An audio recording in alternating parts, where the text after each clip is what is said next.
اتم سپارہ اتم رکو سورہ اعراف اولنہ رکو. اتم سپارہ اتم رکو سورہ اعراف اولنہ رکو. بسم اللہ الرحمن الرحیم. الف لام میم صاد.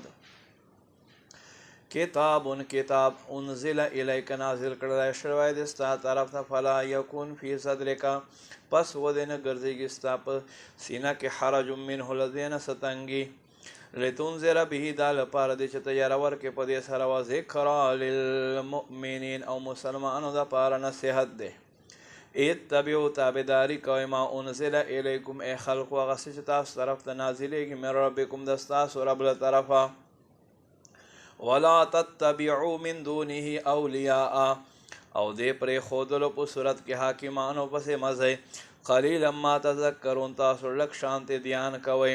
وکم من قریة اهلکناها څومره داسې کلیو چې مونږ هلاک کړل وجاءها باسنا پس راغی دوی خواته عذاب زمونږ بیاتن په شپه کې او هم قائلون یا دوی په ورځ په غرمه کې ودو. وما کان دعواهم پس دې خلقو له خولې نه راوتو اذ جاء باسنا پس وخت چې راغی زمونږ عذاب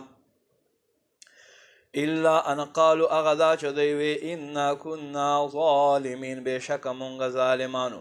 فلنسألن الذین پس ضرور به مونږ تپوس کو او خلقونه ارسل الیهم چا طرف ته چې رسولان را لېږلی شوي وو ولنسألن المرسلین او ضرور به مونږ رسولانو نه تپوس کو.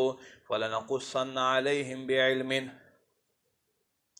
پس ضرور به مونږ تاسو ته وښایو په خپل علم سره دوی متعلق وما كنا غائبین او مونږ نه یو غایب. والوزن یومئذ الحق د دې ورځې تلل ضرور حق دی.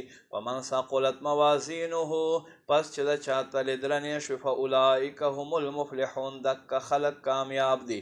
ومن خفت موازینه چا چې تلې سپکې شوې وزن کم شو فاولئک الذین دکه خلک دي خسروا انفسهم خپل ځانونه دوکې ته واچول بما کانوا بآیاتنا یظلمون په سبب د دې چې دوی زمونږ آیتونو باندې زیاتوب کولو.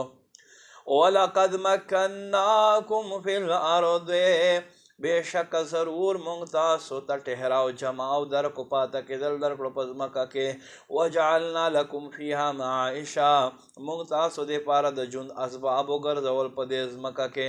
قلیلا ما تشکرون بیا هم تاسو لږ شکر ادا کوئ.